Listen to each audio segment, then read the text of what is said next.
and Friends, based on the Railway series by Reverend W. Awdry.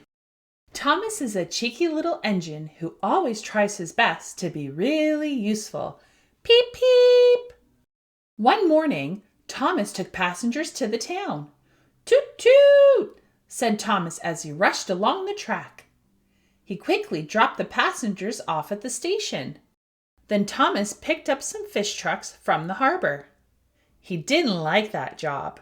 P.U., said Thomas. I can't wait to be rid of these smelly fish trucks. But in his hurry, Thomas accidentally went through a stop signal. Bash!